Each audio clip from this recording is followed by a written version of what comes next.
Ayun, there you go. So, Yung mo. ayan. Anyway, so we'll just proceed with another session in analytical chemistry. But before we go to the next one, kasi actually this is a separate chapter already. Kung napansin mo, di ba, parang for the longest time we've been studying titration for I think 2 months now or going 3 na siguro. But of course, we had a break. Um, I think this is the third chapter supposed to be for titration, no?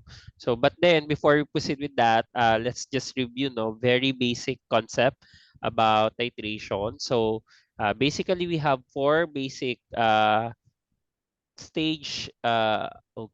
Four stages for titration, and usually titrations are best seen or illustrated by titration curve. So, ayan yun, no? So, ano nga ulit ang x-axis for your titration curve? It's usually the volume of your what? Siyempre, NaOH yan dito, specific yan. But Yung, basically, volume of, yung titrant niya. very good. So that will be your titrant. So sometimes, anything that denotes the concentration, volume ng titrant, pwede yan. Nasa x-axis mo yan. Basta, amount of titrant will be in your x-axis. How about sa y-axis mo? What will be present? So in your y-axis, you'll have your, anong parameter ang meron tayo, Josh? pH. Okay, pH. Usually pH ha, but then you can also have other parameters such as electrode potential, no? So if you're doing an electrochemical titration, so pwedeng electrode potential yung nandiyan, no? So like what I mentioned, you'll be dealing the type of specific type of titration kapag nasa electrochemical titration Hindi sa ba tayo. po parang directly connected yung Yung electric ano, potential sa pH or concentration? Hindi ba po sila directly related? Yung ano, pH po, saka potential. Ah, technically related sila kasi nga yung potential, it depends kung H electrode, if you have a hydrogen electrode, directly related sila, no? But then, what if it's not, you're not measuring hydrogen per se? Let's say you want to measure calcium 2 plus or sodium plus or any other metal, no? So you'll have a different y-axis. So what's important here is that uh, it's either pH, the usual ha, pH or the electrode potential that you can measure for titration curve. No? So, yan ngayon yan. And then, going back sa titration curve, we have four stages here. Ano-ano nga yung four stages kasi this must be clear to you before we proceed sa next topic. Ano yung unang-unang stage? That will be your initial stage. Anong meron sa initial stage, Josh? What's only Yung, there? yung to be titrated. Yung tawag ko. Okay, and that's your Analyte. okay, good, no? So basically it's your sample with the analyte, no? So si analyte lang yung present diyan. Okay? And then since you're adding your titrant, no, increasing volume, usually incrementally yan, you'll be changing your pH as well, no? So this one is titration of what? Pataas ang pH. So sinong analyte? Some acid. Okay, acidic. Then yung titrant mo ay basic definitely, no? So dahil ito ay acid base. So actually nandito siya, strong acid, strong base. So analyte first, then titrant. Okay? So once you add your titrant here, it will now enter sa another stage. That will be your second stage. And that will be before equivalence point stage. In some books, they refer to this one as your buffer region. Okay? So because it's acting like a buffer. Okay. Opo. Yeah. This is a buffer region. So if you will notice, kaya siya buffer region dahil ano masasabi mo sa change in pH? Very, very slow yung pag-change. Okay, so you have a very slow change, no? Delta pH is very low. Therefore, even if you're adding a strong base like sodium hydroxide as your titrant, pH doesn't change drastically, no? So we can say that this one is a buffering region. And then eventually you'll enter another stage wherein there will be chemical equivalence between your titrant and analyte, and that will be your equivalent stage. Okay? So there will come a point, no? So may volume dyan, may specific volume dyan na ma-reach mo yung equivalence point stage natin or equivalence point, no? So we can derive this theoretically. Okay? Pero sa laboratory, Josh, ito yung mini-measure talaga natin, yung volume, no? So kung kunwari there's a change in color, that will indicate your endpoint, which must be very close to your equivalence point. Tama? Kasi sino nga ulit yung anong difference between endpoint and equivalence point, Josh? Endpoint literally na po natapos. Natapos by how or what? Paano malalamang endpoint? Equivalence point ka muna. How will you know it's equivalence point? Pag ano na po, literal equivalent yung moles. Correct. No? Yan ang mahalaga. Equal amounts dapat ang titrate and analyte. Pero ang equivalence point kasi theoretical ito, no? And we don't usually Endpoint po see. pag ano na po, nag-neutralize na. Hindi Neutralize. Kasi kung sa bagay, ang endpoint, it must represent equivalence point, no? Kasi at some point here or some way or another, we need to identify equivalence point. Ang equivalence point, ang counterpart niya sa endpoint physically, realistically speaking, let's say a change in color, any physical change or physical manifestation na magsasabi sa atin ng equivalence point, that will be your endpoint. Okay? Kaya nga meron tayong tinatawag na if there's a difference between equivalence point and endpoint, anong tawag natin doon?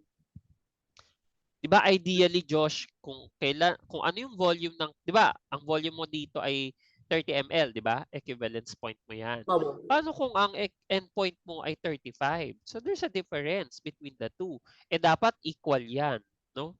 So ideally in very very good titrations or established titration methods, equal. We're assuming here that the equivalence point and the endpoint volumes are equal.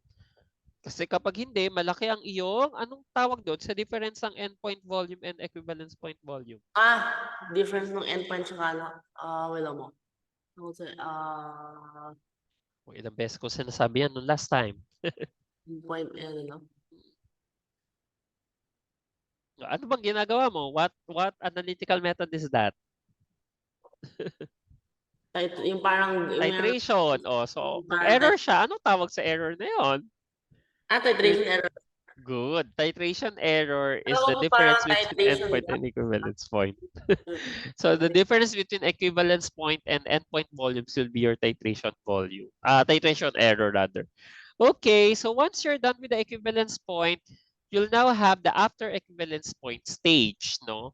So or beyond equivalence, no? So pag beyond equivalence, Josh, sino na lang yung present dito? Siyempre yung products. Bukod sa products. Sino ang in excess? Kasi dito, ang excess mo sa stage 2 ay si analyte, right? Kasi marami si analyte eh. Sino ang in excess mo, Josh, kapag beyond equivalence point? Yes, Josh? Sino na yung ano mo? In excess? Sa post-equivalence. Dito. Base yun, yung NaOH. Okay, which is your titrant. So please remember this ha. Yung apat na yan. Your initial stage, analyte only. Sa second stage, ang excess natin ay si analyte. So mako-consume or limiting reagent si titrant. Sa equivalence point, equal amounts yan sila. Equal moles si titrant and equal moles si analyte. And then sa post-equivalence point stage, we'll have the titrant as in excess. No? So we're done with this one. Ayan. Tapos ang una nating scenario will be, yun yung una, no? Strong acid ang ating analyte, then strong base yung titrant. So analyte, titrant. We also had the strong base versus strong A. No? So strong base naman yung analyte mo, and then strong acid naman yung titrant. What do you expect sa titration curve? Baliktad po. From high. Anong baliktad? Parang yung Okay. kanina pero From baliktad. high pH, then pa ganyan siya. Okay? Pero Opo. we can also have, kung ito ay mga strong species lang, no? But we can also have weak species. So, pag weak species naman, just remember na ang titrant mo dapat ay laging strong. Bakit kaya? Hindi na nga po malaman kung ano. Kunwari, ayan, kapag strong Kasi acid, sino ang analyte mo? Strong acid as your titrant, of course, a weak, weak base. Tapos, weak acid naman, strong base dapat ang titrant mo. So, why don't we have, I'll just paraphrase the question. No? Why don't we have the weak acid as your analyte, then titrant si weak base, or weak base ay analyte, then weak acid ang titrant? Bakit walang ganito? Kasi hindi nga po complete yung pag-dissociate, so we can't know Very kung yung good. actual na So, titration volume. very good. So, since your weak species, regardless if it's an acid or a base, they are partially dissociated, we're not really sure if the reaction goes into completion. Eh, di ba, ang isang condition ng titration reaction or a titration method, the reaction must be complete. So, X yan. And we're done with this two as well, no? So, meron na tayong case ng weak base versus strong acid and weak acid versus strong base. Ito ang ating strong base versus strong acid. Opo. Tapos, ayan. What can you say about the difference between strong acid tsaka strong species versus weak species na titration?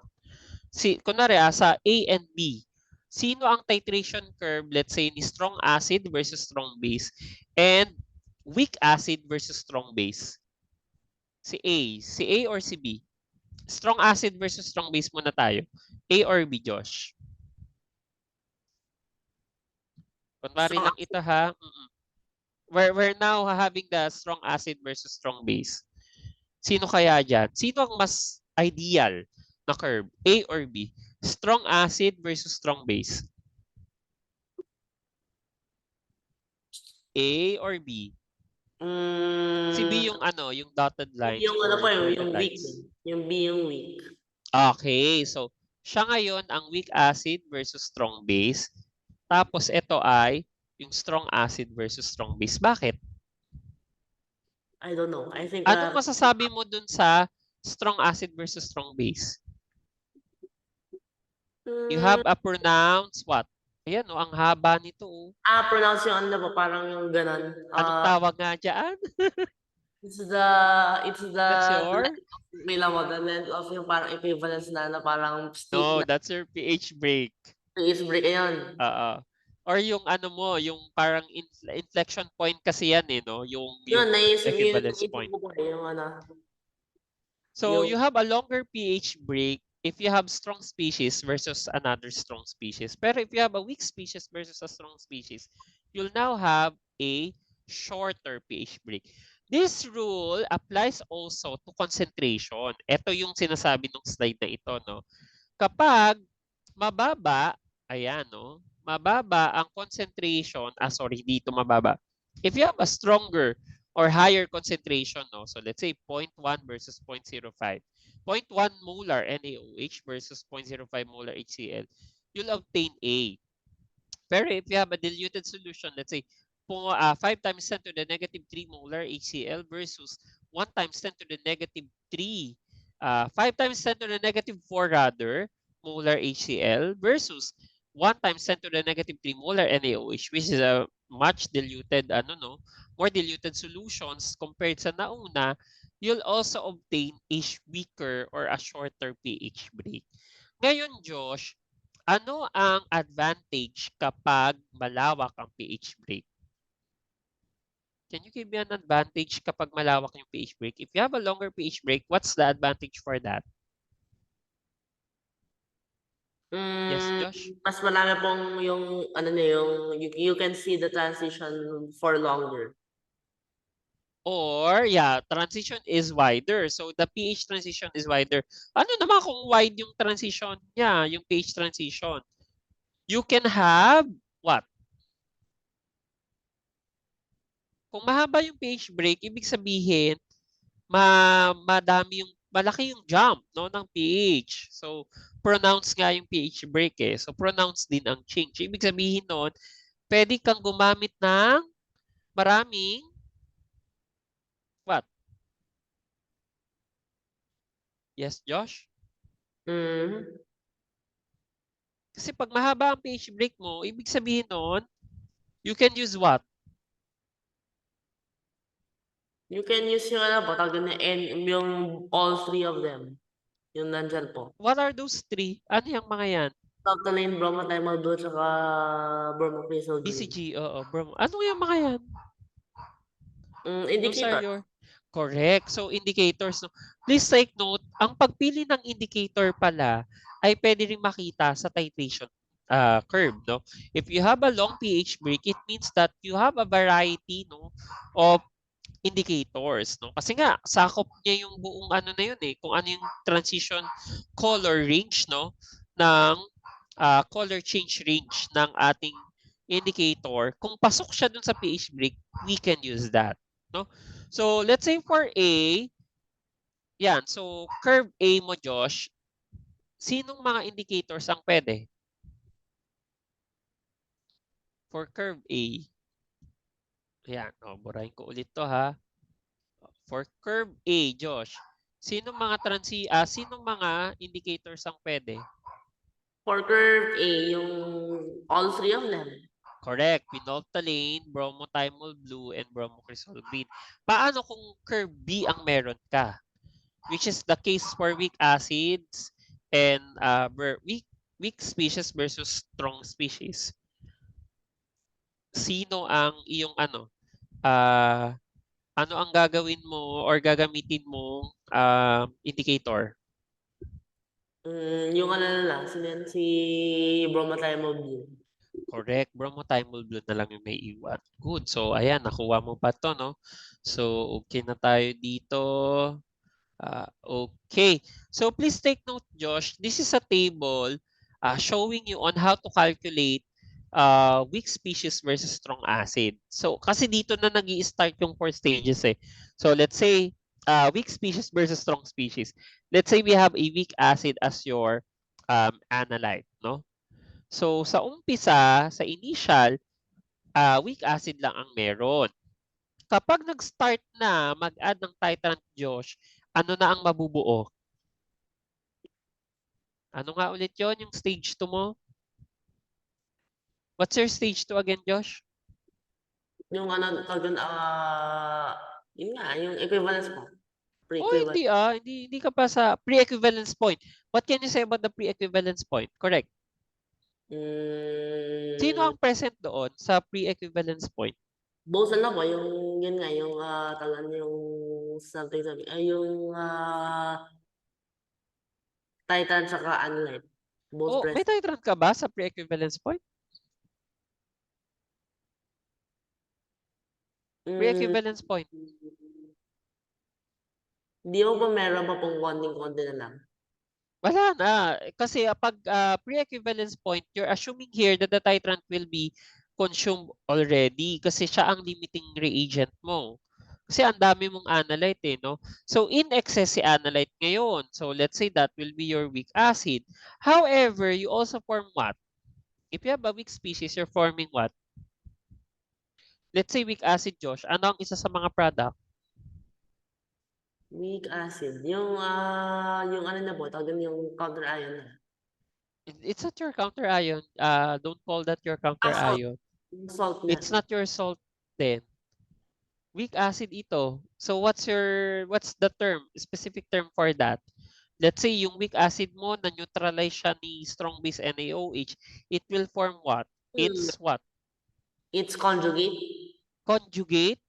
acid. Ay, conjugate base. Okay. Uy, laging partner yan ha, weak acid and conjugate base. If you have tingnan mo Josh, mixture ito ng weak acid and conjugate base. So ano yan? Ano yung mabubuo mo? They are in the same solution. Yes, buffer solution. Very good. That's the reason why, anong ginagamit sa solution? Tingnan mo, pagkuha ng pH, ano to? Sino yan? Because I'm giving you pattern to solve this. pH Henderson. is equal to pKa plus log Ca minus over CHA. Or, Henderson equation mo. very good, the Henderson-Hasselbalch equation. Or that's your pKa plus logarithm base over acid. Okay? Tapos, at equivalence point, Josh, tignan mo ha, at equivalence point, sino ngayon, saan depende ang pH? How can you solve your pH there? Good idea. Sino ang nabuo? At equivalence point, sino ang in excess? Analyte or titrant? Titrant na mo. Titrant? Equivalence point? Wala pa mo. Pero pagkatapos Wala na. talaga. Yes, correct. Equal kasi sila eh. So, how can you decide for the pH? So, sino ngayon ang nabuo? Sino yung Yung mga pinakamarami? water tsaka salts. Yung conjugate base ngayon ang madami. Ayan o, si A negative. And apparently, since this is a conjugate base, we can use the hydrolysis formula. Kaya nga sabi ko sa'yo, babalikan natin yung equilibrium eh. OH minus is equal to the square root of KW over Ka, and that this is basically your Kb. Tama, di ba? Kb ito ng weak acid mo. How can you get the Kb? You go to the formula, Kw is equal to what, Josh? Ka times Kb. Yan. That will be your Kw. That's the reason why, ang formula talaga kasi ganyan. OH minus, ha? Bakit Kg po? Hindi ba po Kb? Ano lang po yung pag-solve na lang po. Okay lang. Kb ang Kb, sorry. So, OH is the square root of, ito talaga yan, Kb times the concentration of your conjugate base. However, you don't have the value of Kb kasi weak acid ito eh, di ba? Hindi naman nire-report ang weak acid as Kb. So, you derive the Kb using this one. That's the reason why it will become Kw over Ka times Ca minus. So, kung ano man yung concentration ni conjugate base mo dito, i-times mo sa Kv, get the square root of that, then you'll have the OH minus. So, anong makukuha mo muna sa dito? Hindi mo makukuha directly ang pH. You just get the OH, the POH, and then madali na lang naman yan. 14 lang naman yan. 14 minus POH, you'll get the pH. Okay? So, then finally, sa last stage, you now have a lot of OH minus. So usually, si OH minus na yung magdidikta ng pH. In fact, POH ang makukuha mo muna, then get the pH. Okay?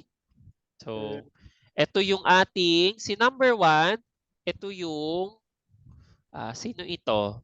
Ayun, weak acid versus strong base natin. Tapos, sa-solve na natin ito, si number 2, this will be your weak base, then ito yung strong acid natin. So, basically, we're done with the 4 types ng titration. No? So, wow, tapos na tayo, Josh. No? Strong acid versus strong base versus strong acid, weak acid versus strong base versus strong acid. However, hindi kasi ganyan kasimple. Paano kapag marami yung polyprotic ang acid or polyabasic yung base mo, no? So, but before we go to there, alam ko na-discuss na rin natin to, no? Ito yung effect ng acid strength. Paano kapag ang Ka mo ay lumiliit ng lumiliit ng lumiliit? Let's say, this is your strong acid, Josh. Ito. Yan. Ito yung titration curve ni strong acid. What can you say about the titration curve ni strong acid versus your strong base? Haba ulit ang pH break, right? Oo, pero parang Tapos, gaano kadaming indicators ang pwede mong gamitin? lahat. Lahat. Correct. Paano kung nagkaroon na siya ng Ka? Kasi ang strong acid, ano ang K ng strong acids? Anong equilibrium constant ng strong acid, Josh?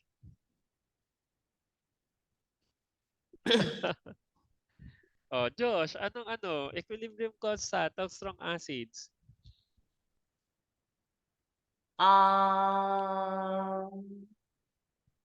Strong acid yan, ha? So it means they are, anong masasabi mo sa dissociation? 100%. Kumbaga. Okay, fully dissociated. So what can you say about the Ka or the equilibrium constant? Product over reactants. Diba ratio yan? Ang equilibrium constant product over reactants, ganun ka mag-derive din. Kasi alam mo naman yung mga formula niyan eh. So dapat from the formula, you can always explain yung situation. So dahil ang strong acid mo ay fully dissociated, so what can you say about the ratio between the products over the reactant? So basically yung reactant mo ay 0 na, right? Kasi nag-start siya kunwari HCl. So Complete kung ano yan man lang yung po. concentration nun, anong mangyayari sa ratio? Ay, asan na yun? Yun. Sige nga, balikan natin to. Okay mo. Kunwari practically pwede nating isulat to eh. Yan H plus over HCl. Kaso lang, ito ay fully dissociated. So, meron ka bang ina-assume pang natitirang HCl at equilibrium? Kasi ganito yan eh. Yan, HCl going to H plus Cl minus. That's your equilibrium reaction. Pero hindi naman nga siya. Alam natin per se, hindi ito equilibrium reaction, right? Because this is just a forward reaction. So, but if we will follow the equilibrium constant expression writing, on how we write this equilibrium constant expressions, we'll have the equilibrium concentration of H plus over the equilibrium concentration of HCl, which is practically 0. What can you say about the K of strong acids, Josh? Ano po sila tawagan? Very low yata. Wait lang po. So, ano nga na? Fully K. Ano dissociated K sa pala? HCl. So, anong value ni HCl dyan sa ilalim? 0. Practically 0. So, And kung what's very, the very answer? small, kung very, very small, limit na lang po siya. Malaki. Correct. Ang K mo ay sobrang laki. In fact, minsan pa nga ang definition kay K ay indefinite, no? Or wala. Kasi 'di ba, anything divided by 0 ay mathematically, tama ba ang term kung mathematically hindi naman siya nasa-solve, no? Or indefinite yung number mo. So very, very, very large ang K mo. No po, yung Okay. either very, very large, infinitely large, or infinitely small, Undefined. divided by 0 mo. So, ngayon, what if you have a weak species, let's say Ka2. So, palitan natin yung ano ko aking pen, color ng pen. We'll have the yellow one. So, let's say Ka times 10 to the negative 2. Ito na ngayon yung magiging titration curve mo. Ayan. So, same pa rin naman dyan yung ending. Josh, what can you say about the pH break ni yellow curve? Acid with 10 to the negative 2 Ka. Anong nangyari sa pH break, Josh? Ka 10 Acid. to the negative 2. Lumiit po. Pero Umikli ng konti. Sinong mga indicators ang pwede mong gamitin? still all. Wala naman Very po good. What if 10 to the negative 4 na ang Ka ng weak acid? Ayan. So, same ending pa rin naman. Ayan na siya. What can you say about the pH break? Yes, Josh? What can you say about the pH break? Mas maliit na po siya ngayon. Ngayon, Pero sino na lang yung indicator na pwedeng gamitin? Can we use bromocresol green? no more. Okay, it's only bromothymol blue and pinophthalate. What if we have a weak acid pero Ka ay 10 to the negative 6 na? We have now a smaller pH break. So can we use bromothymol blue as an indicator? Pag 10 to the negative 6, Josh? No.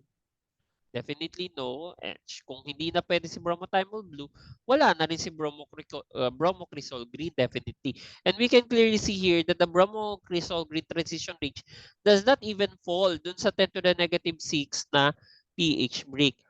Paano kapag 10 to the negative 8 na, Josh? Ayan. What can you say about the 10 to the negative 8? Can we still have a indicator there? Sige nga. Practically, 10 to the negative 8. Paano pag 10 to the negative 8 na, Josh? Wala na. Actually, pwede, pero halos wala naman. Very good. Pwede pa rin naman yung pinoltaline. Yun nga lang, baka hindi tayo mabigyan ng sharp endpoint. This is where the turning point, no, wherein that we need to consider the strength of the acid, no, yung Ka niya. So, ibig sabihin, pag very small Ka pala, Josh, anong masasabi mo sa stiffness ng titration curve? Tingnan mo ha, 10 to the negative 8 pa lang iyan. What can you say about the stiffness, Josh? Habang humihina ang acidity, remember Ka is also a measure of acidity. A larger Ka means stronger acid. Smaller Ka like that, no, 10 to the negative 2, negative 4, negative 6, lumiliit na lumiliit, weaker acid na siya. So what can you say about the stiffness ng titration curve? Ano naman po siya, wala na halos. Like, Okay. So you have a medyo correct. linear na po siya. You have a lower stiffness na lalo na kung 10 to the negative 10, almost wala ka nang makuwang line, no? Parang wala na yung inflection point, kumbaga. And you don't have a practically an applicable indicator among the given indicators, no? So, yeah, wala tayong magagamit. Here comes our new topic, no? So, itutuloy natin to tomorrow, Josh, ha? So, I mean, dito tayo. Hindi ba tayo hihinto? Dahil tapos na tayo dun sa parang quick review natin, no? But here's our topic for hopefully this week, no? So, sana this week matapos natin siya. Pero mahaba-haba ito. Kasi ang pinaplano ko, bukas, anakin pa rin tayo. Then sa Webes, ay organic, no? So upload ko mamaya ang practice set mo sa alkanes, no? So yan, alkanes ang i-discuss natin sa Thursday, pero practice set iyon. Okay? Then you know the drill. If it's a practice set, Josh, sa ikaw ang magsasagot doon. Yung wala pong mangyayari. Ano? Wala pong mangyayari. Meron. Ikaw ang magsasagot doon. So, you better review yung alkanes natin na discussion, ha? So, Okay mo. balikan mo siya. Kasi kung baka nakalimutan mo na yung mga bicycloalkane, spiranes, etc. So, I don't know if you can recall them, ha? Naming, properties ng alkanes, yung mga rotations, let's say Newman projection, angular strain, etc. Balikan mo yun, ha? Kasi we'll be reviewing that on, we badly need them on Thursday. Anyway, let's now proceed with our next topic. Paano kapag complex acid or base ang analyte, Josh?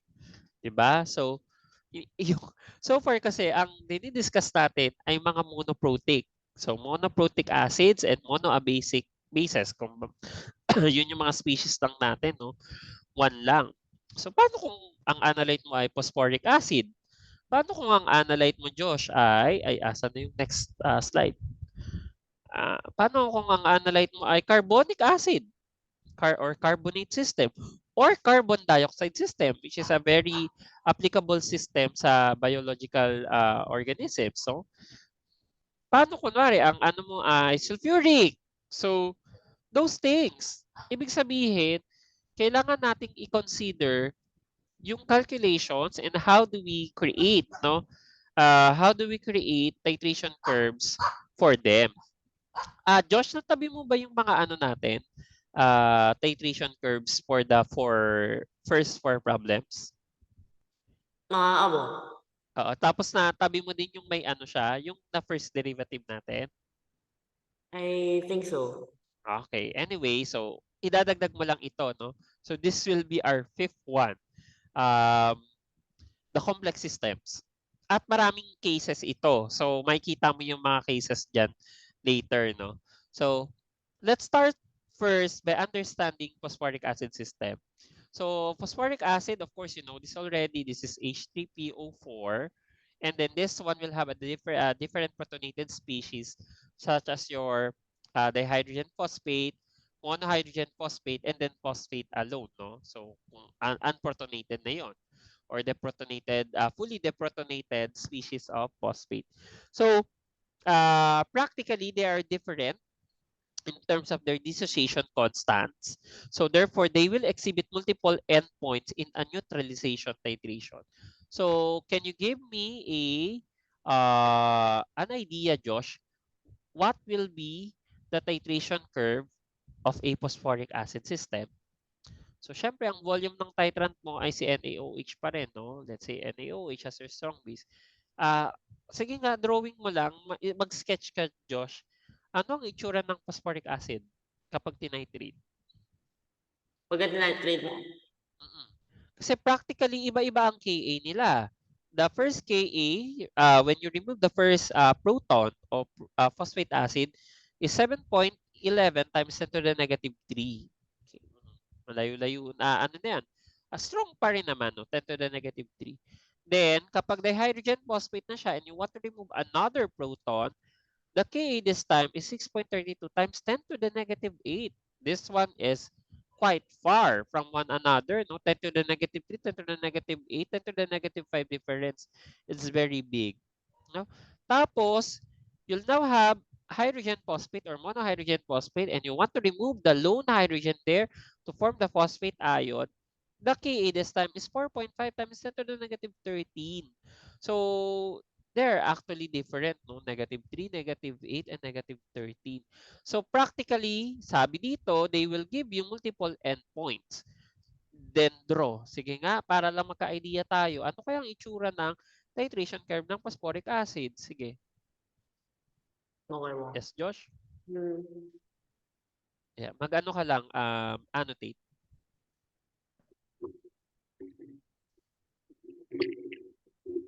Hila mo.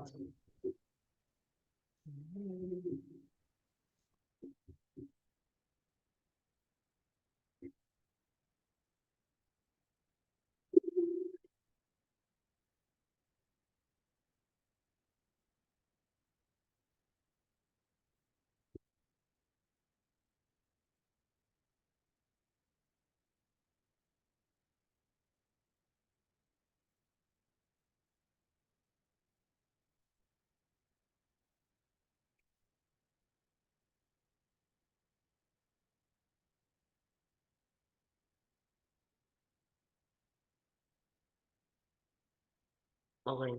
Yan. So, alam mo na siya na, starting from 0.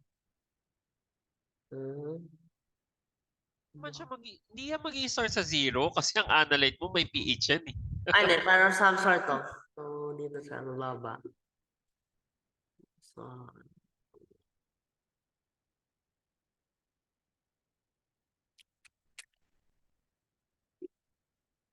something.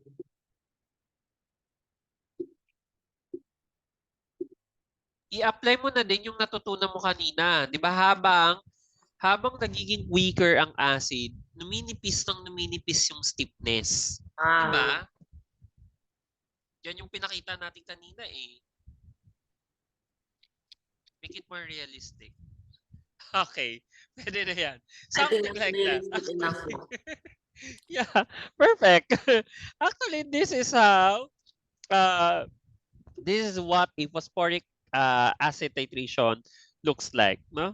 Titration curve. So, kasi yung isa, tignan mo, 10 to the negative 13 na to. So, parang hindi mo na siya masyado makita. That's the endpoint. And then this is your second endpoint, and this is your first endpoint. So, 10 to the negative 3, okay pa yan. Tsaka si 10 to the negative 8, kita pa natin yan. And we can use an indicator there. Then recall, Josh, these are your equilibrium reactions, no? Pwede ba natin tong i-combine, Josh? Let's say the first dissociation and then the second dissociation. Can we combine them, Josh? Yes, Josh? Pwede ba natin i-combine? Maybe. Yes, pwede. Di ba? Ano mangyayari? Sino makakancel out? Ayun nga, makakancel out pa yung mga H2PO4, mga yan. Ayan, okay. So, yun lang naman ang makaka-cancel out, Josh. So, you'll have this one, H3PO4 Then, add natin yung 2 molecules of water here to produce monohydrogen phosphate and then 2 moles of hydronium ion. What will happen to your Ka? Review ito. Paano kapag pinag-a-add mo ang mga equilibrium reactions? Anong ginagawa mo sa mga Kas? Pinag-add mo, additive sila. So what will you do sa Kas kapag ganyan? You're getting a summary. Parang ano siya, no? Ano nga tong ano? Hess's law. Parang kumbaga, no? Nag-Hess's law ka. So anong gagawin mo sa Kas? Sa Hess's law kasi ina-add natin sila, additive ang mga delta G. Multiply. Yon. Remember this, ha? Hindi to ina-add. Minumultiply mo ang mga Kas. Kaya, if you have a summarized reactions to form the monohydrogen phosphate starting from phosphoric acid, you need to multiply Ka1 and Ka2. And the product between Ka1 and Ka2 will be 4.9 times 10 to the negative 10. What if we summarize the three equations? Pwede ba yun? Possible ba? Yes, kasi matatanggal lang naman sa HPO4 to minus, and then you'll form the phosphate ion there. So from phosphoric acid down to phosphate ion already. So you now have 3 moles of water here. So ayan, 1, 2, 3 to form a mole of phosphate and then 3 moles of hydronium ion. So magiging Ka1. Ang Ka nito, Josh, ay Ka1, Ka2, Ka3. That will be 2 times 10 to the negative 22. So parang ayan yung summarized Ka niya, kumbaga, no? Nung tatlo. Okay? So just remember this method, no? So parang kapag pinagaan natin or simplify natin ang mga equilibrium reactions, if we add them together, we multiply their Kas. Okay? So let's now proceed with okay, let's now proceed with example pala ito. Okay, sige. Try natin mag-solve, no? Buffer system. Phosphate system. Which is alam mo na rin na dapat to. Calculate the hydronium ion concentration for a buffer solution that is 2 molar phosphoric acid and 1.5 molar in potassium dihydrogen phosphate. This is quite familiar to you. Ano ito, Josh? Ano yung mga binigay? Sige, anong species to, Josh? Ito. Phosphoric acid. Sino to? H3PO4, right? Tama? And then this one, potassium dihydrogen phosphate. Sino ito? KH2PO4. H2PO4. But basically, KH2PO4 will be dissociated lang, no? Hihiwalay ngayon si K. Kasi group 1 naman yan si K. Practically, you have H2PO4 minus and H3PO4. Ano yan, Josh?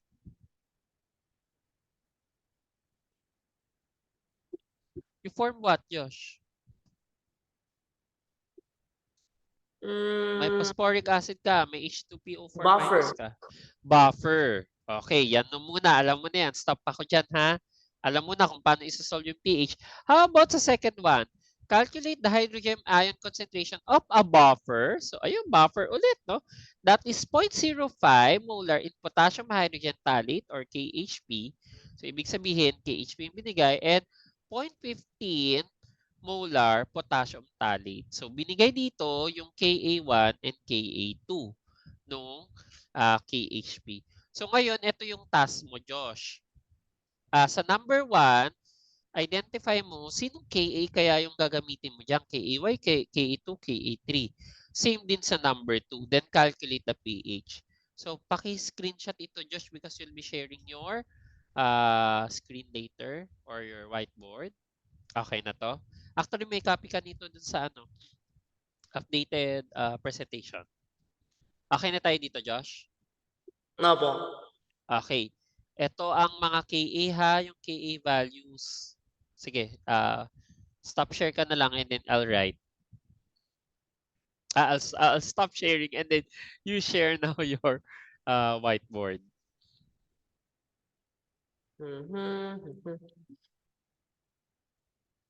Okay. So, dito.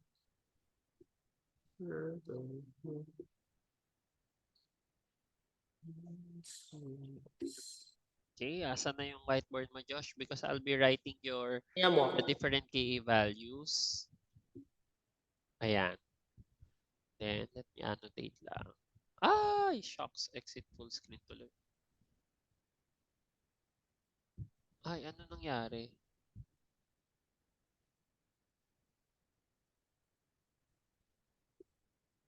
Yan. Mas mag-annotate na ako.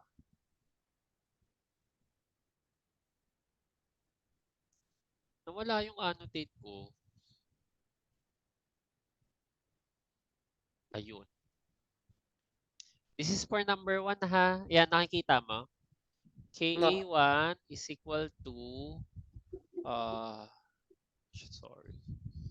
Kung makita. 7.11 times 10 to the negative 3.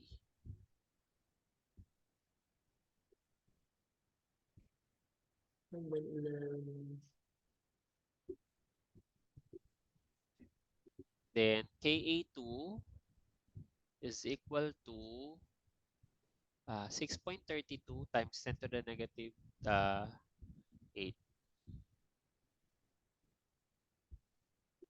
6.32 times 10 to the negative 8. Then finally, KA3, 10 to the negative 11 ata ito eh.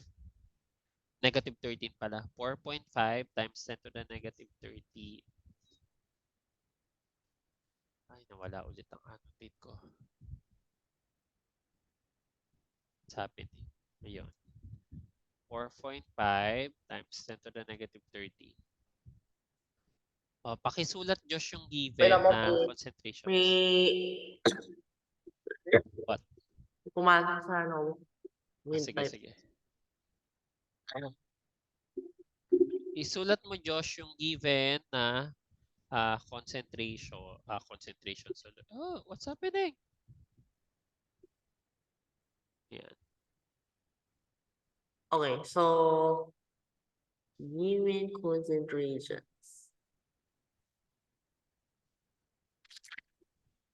Tsaka yung species, kasi doon mo malalaman kung anong Ka yung gagamitin mo. Sige nga, I want you to write the equilibrium reaction starting from H3PO4. Then, identify the respective Ka na gagamitin. Yung muna. You start with H3PO4. Wala, hindi ko pumanap yung, yung screenshot sa screenshot. Pwede po i-share ulit. Bilis lang. I-share ko na po sa folder mismo. Sige. Close ko muna to. I'll share screen again. Yes. And then, you can still hear me ba, Josh? Oo. Okay, good. Ayan, I'm sharing already the screen. That's for your KA. Tapos, ito naman yung problem. Okay na to? Okay na ba? Okay na? Okay na ba? Ito yung problem. Okay na rin to? Okay na ba? Okay, I'll stop sharing and then you now share your whiteboard.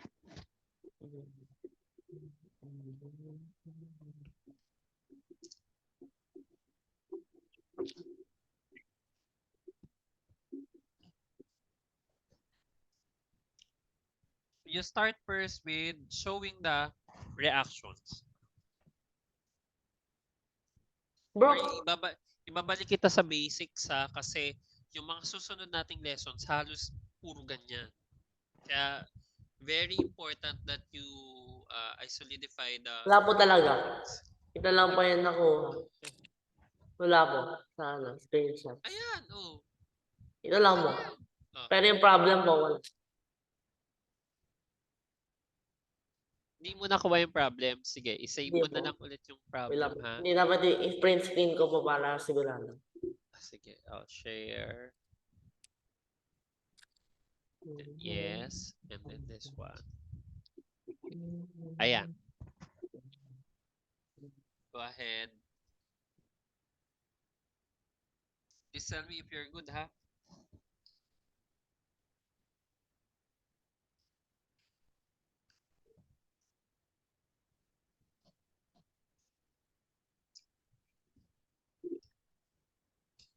We're good. Wala ba?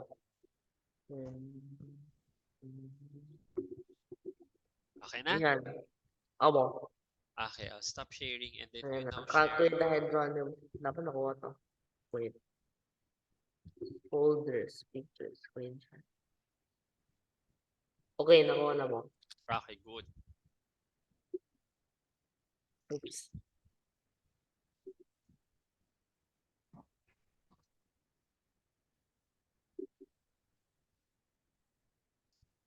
Five minutes will do for that for those two problems. Think 2.5, okay na yan. Calculate the hydronymine concentration for the blah blah blah blah blah blah.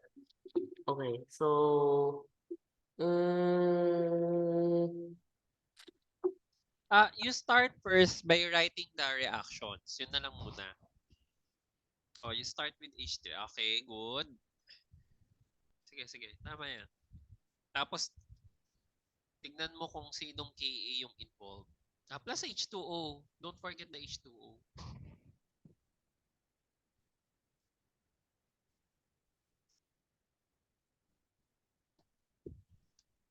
Kasi from there, makikita mo kung sino yung involved eh.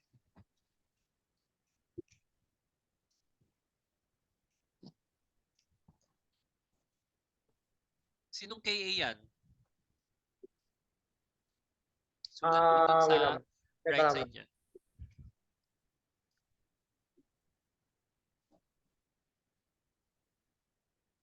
Okay, so yung Ka daw ng something is the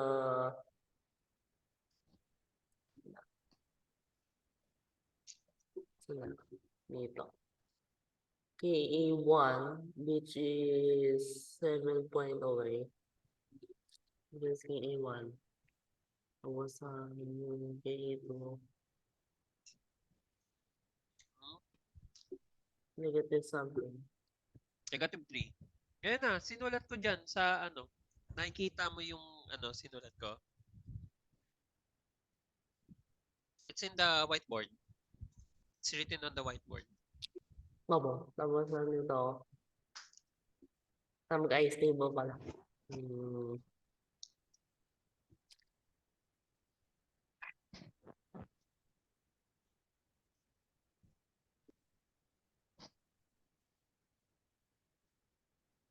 Alam ko pala, yung tanong ko po, di ba po may H2PO4, tapos may HPO4, tapos may PO4 na lang po.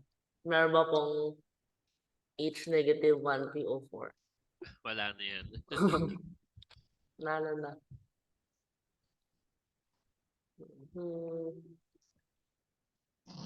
This one.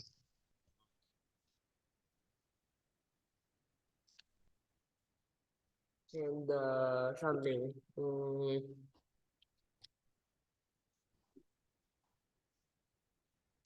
H2PO4 minus, dun sa second reaction.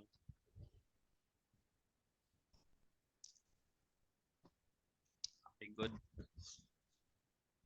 Kasi po yung song na yun, yung parang 10, ano ba? Tapos and then there were none. Wala na.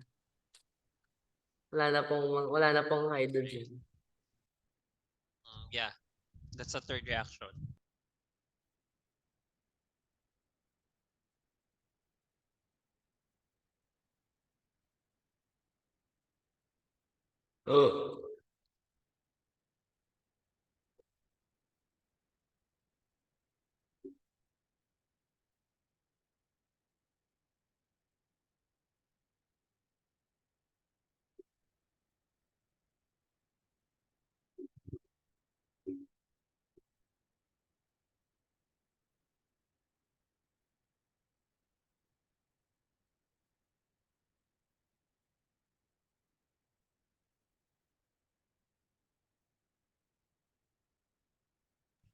Yes, what you will do next? Ano nang next step?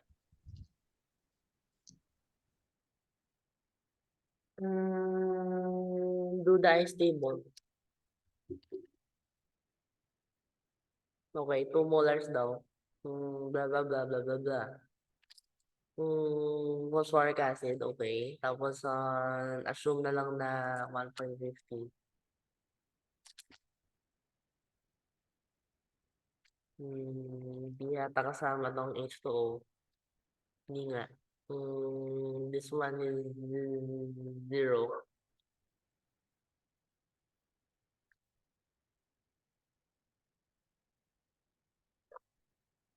Okay. So,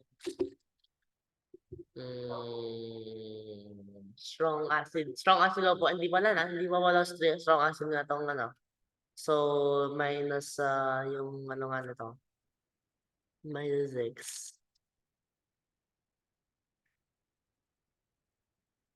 Then that's minus X.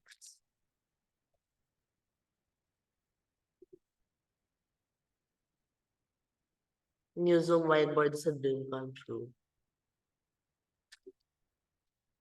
They finally ano po, they finally reviewed my suggestion. Yeah. Please add copy paste. They actually did it. Nice. Ayan. Okay. I need that space. So, blah, blah, blah, blah, blah, blah. Tapos pagnahanap ng X, Y, and Z. Okay.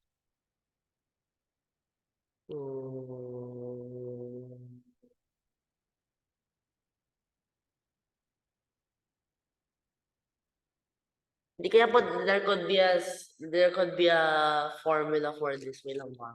Sinahirapan na ako sa I'm getting lazy. So, kung ano pala, let's say there's A minus X. Tapos on this side, it's B minus X. B plus X, X. And then here is the K. So then, KA.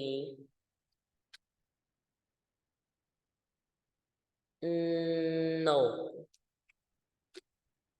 Equals bx plus x squared. So b plus k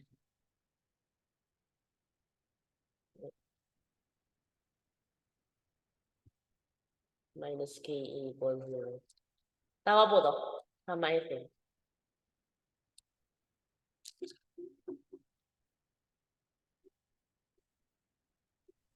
Tama yan. Okay.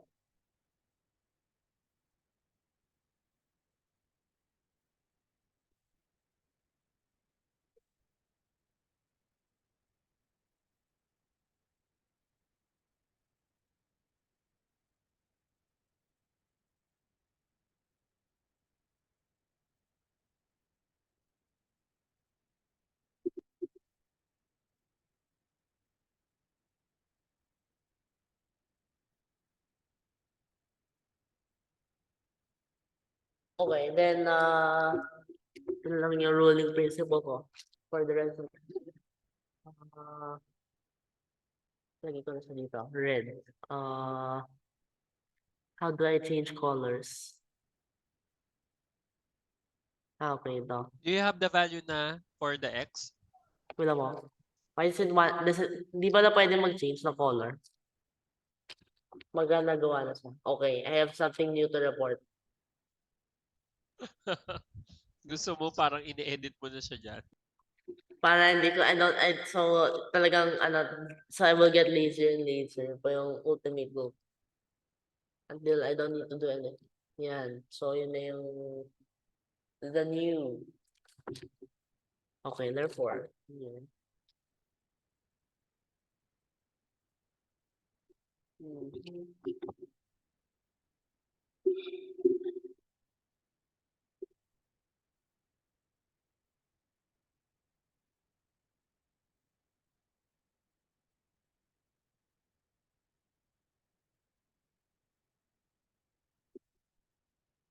Okay.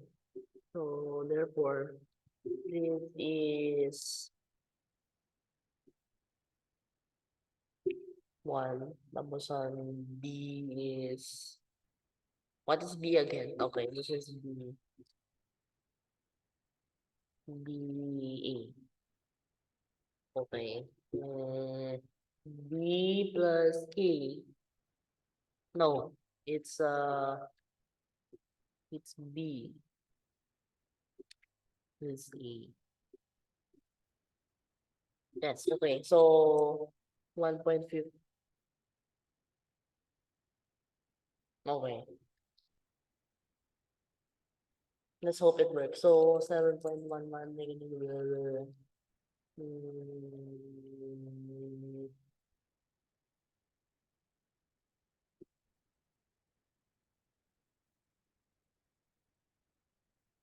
okay.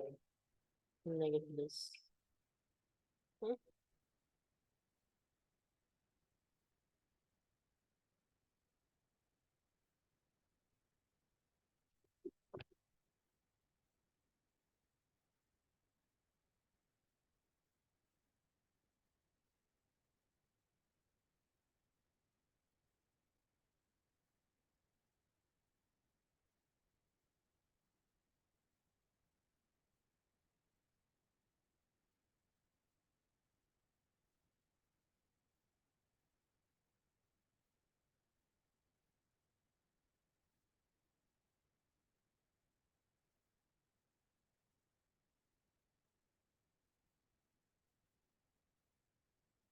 Okay, so ano daw, it says that here it says 9.7. Of course, you get the positive x. The positive value of x. And sino yung x? I don't know, this one, whatever. So basta I will need to apply that in the next equation. Sige, go.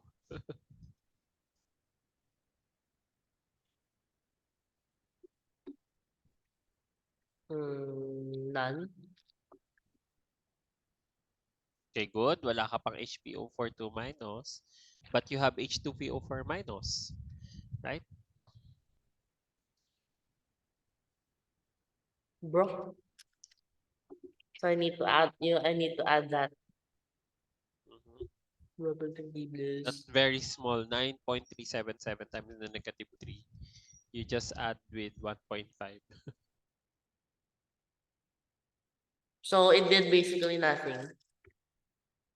Ano na lang. Parang 1.51. Okay, so is that how the way Zoom whiteboard Okay. works? So 1.50 9377 blah blah blah. Tapos I don't nakahinayang po tong white space. I'm just going to cross it out. So it will never be used. So dito, no.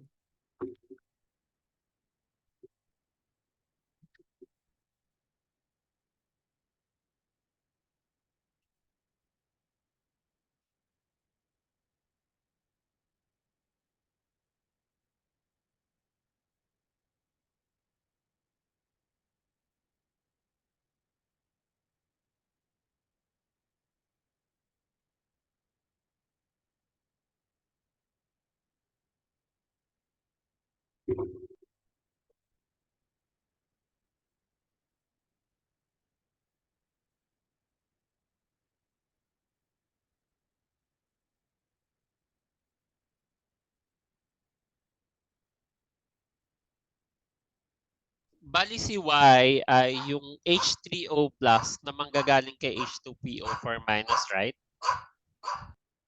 Opo. Good.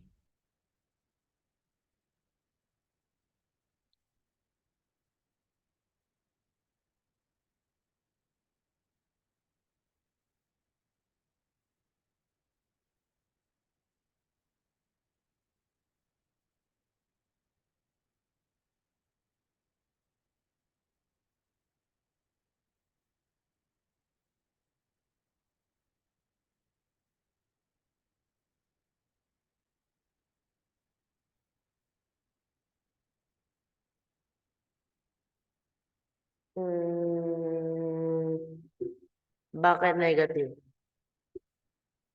Okay, shift solve doesn't work. So, basta yun na lang. 1 tapos 1.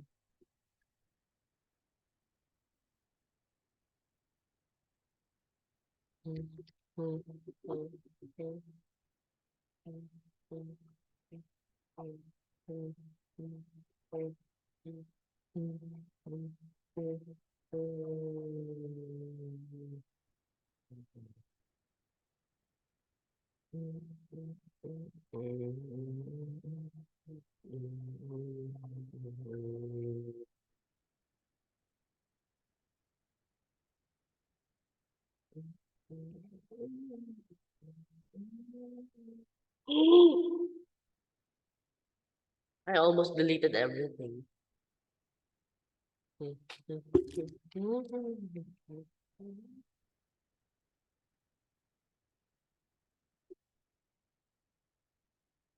Negative what? Negative 8? Oh.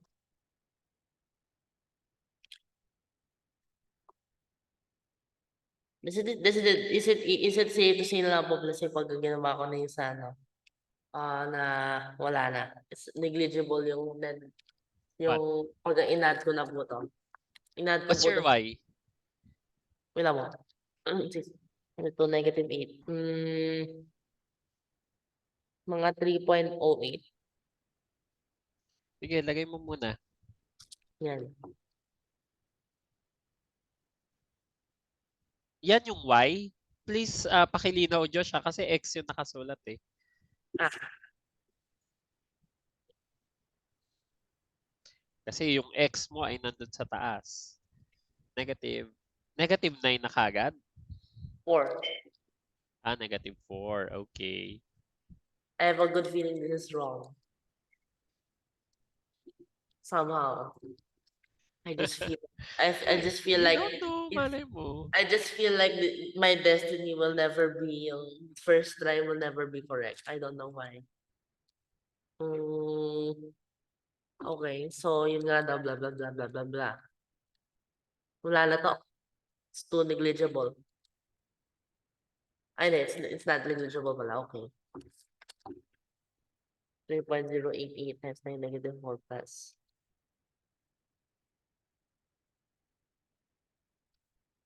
Not so negligible.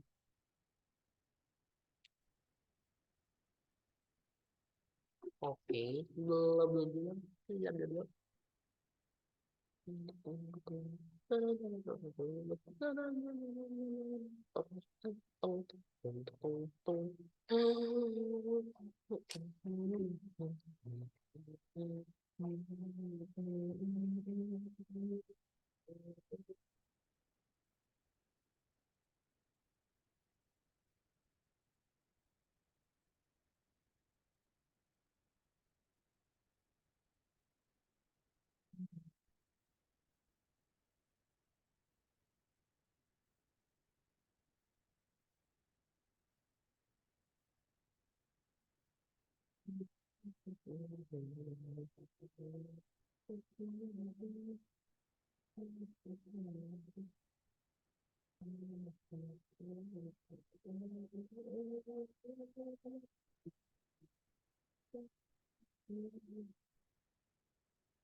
Recent cup noodles.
Unfortunately, I'm very sad mismo. Okay. It's really small.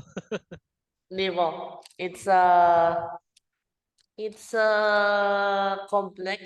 Wala mo. Uy, Something hindi was, complex number yan. May value yan. kaya nga po, so the something must be wrong. Kasi kung complex. Hmm.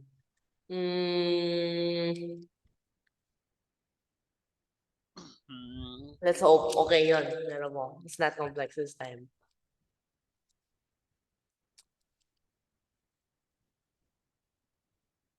Okay. So, nakuha na yung key. Ay, yung ano, yung concentration. So, add na lang. Okay. Blah, blah, blah.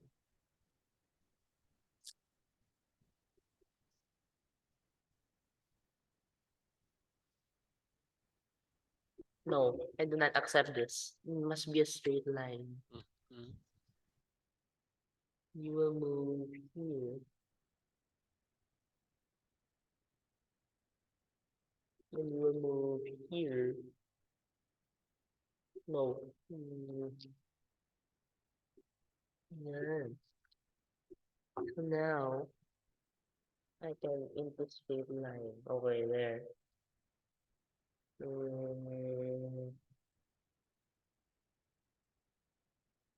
Yan. Tapos, so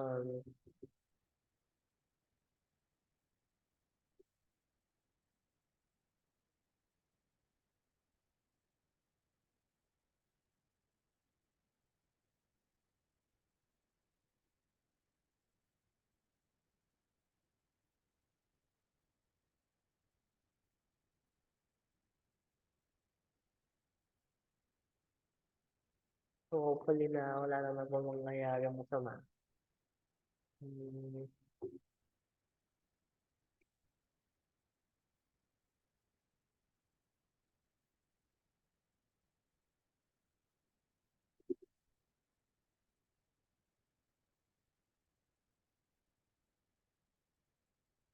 Tadan! So, yung ito pong ginawa ko last was completely useless. It was all for naught. Sorry. Then what's the pH? Wala talaga. So, this one had no purpose at all because this is practically unchanged. 2.02?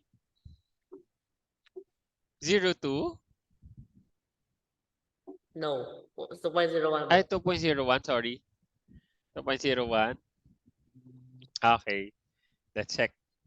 It's not correct, I know. Hindi. Wait lang.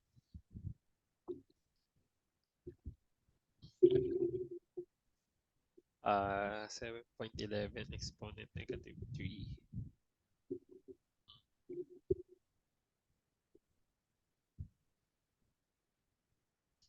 Aha. Okay. Sige. This is a very good, very good situation here. Oh, what's happening? Ayun, there. Let me... Oh, nawala na naman yung aking power to annotate. Oh no. What's happening?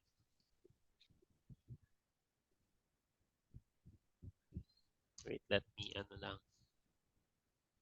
Oh, nawala din yung sinishare mo. Wait, it's still loading.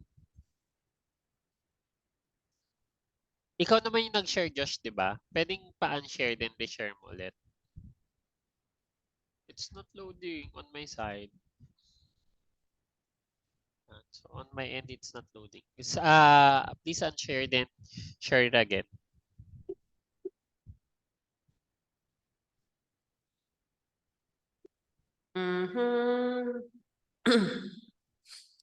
Then, you listen very well dito ha, yung sa susunod kong sasabihin. Kasi this will give you a clue naman for number 2. Or hopefully, it will, the solution or the calculations will be easier this time. But what have you done is actually correct, no? So, yung process itself, it means you really understand the concept of equilibrium and then it's succeeding reactions. Nag-reshare ka na, Josh? Awo. Ay, sorry. Ako muna. Ayan. Hindi kasi siya naglo-load sa akin. Ayan. Can you now see my screen? Awo. I'll stop sharing and then share again your please reshare your presentation or whiteboard rather.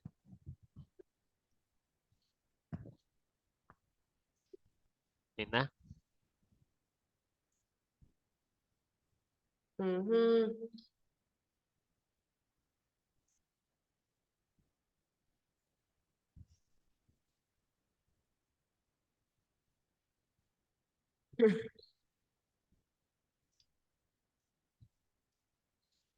Okay. Where's your whiteboard, Josh? Or at least we can now discuss your answer. Muna for number 1 ha. For number 2, after nitong discussion natin.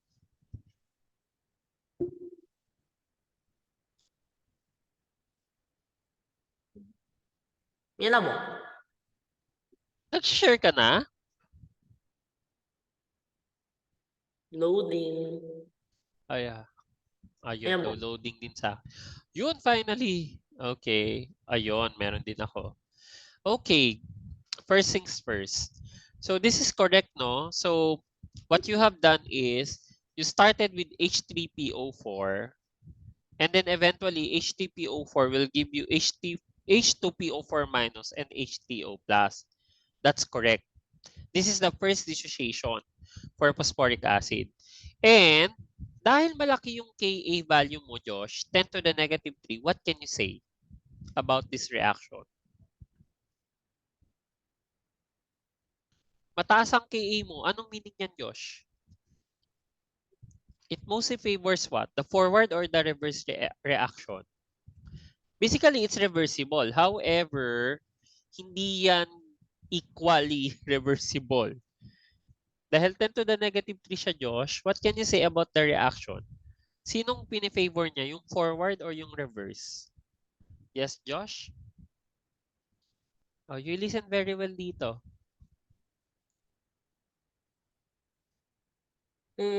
H3PO4. Dahil 10 to the negative 3 ang Ka, this is a reversible reaction. However, that's not equally reversible. Which one will be more favorable? The forward or the reverse reaction? Yan o, 10 to the negative 3. Yes. We can assume here, Josh, that the what?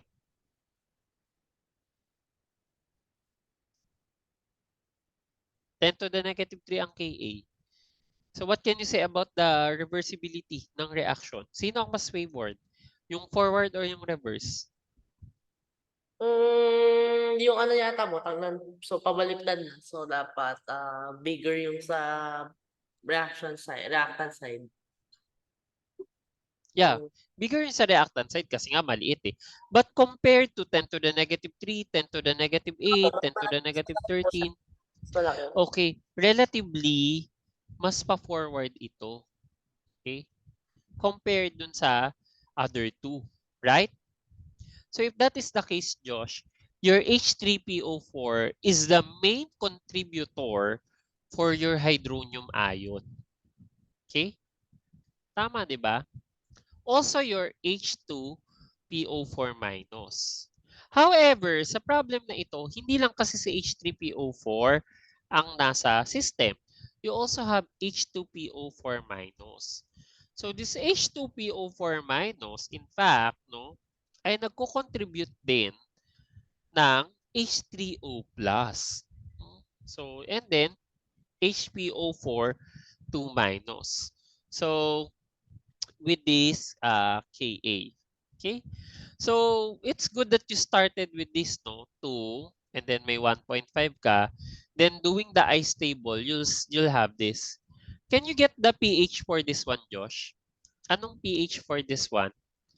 What's the pH value? Paano kung i-consider lang natin yung unang yung unang reaction?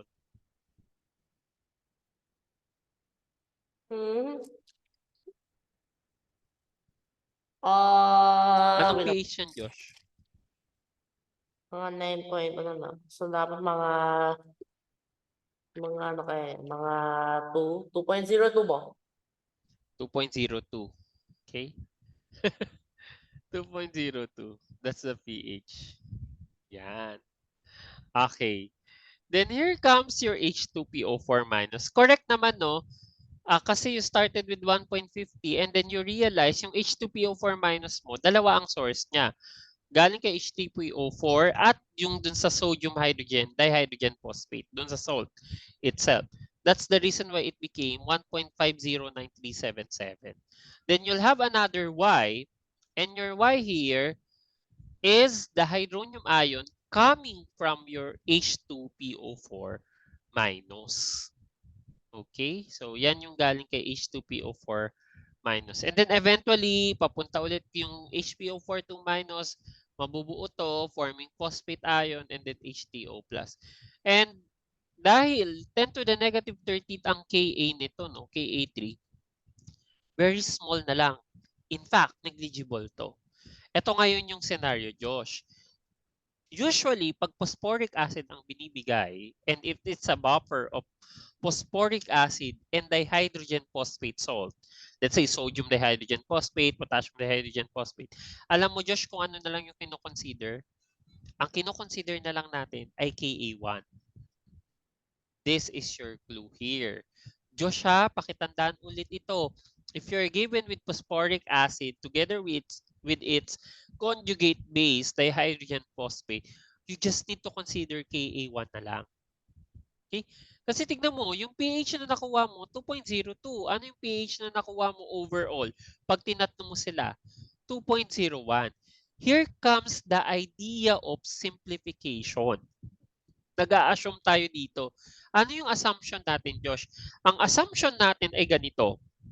Unang-una, negligible na yung dissociation ni dihydrogen phosphate and ni hydrogen phosphate also. So imaginein mo, if your dihydrogen phosphate has a very low Ka2, 10 to the negative 8, we assume here that the H2PO4 minus dissociation will be negligible. Ano pa yung what more for HPO42 minus or monohydrogen phosphate? We can clearly see here that the dissociation of this one will be negligible.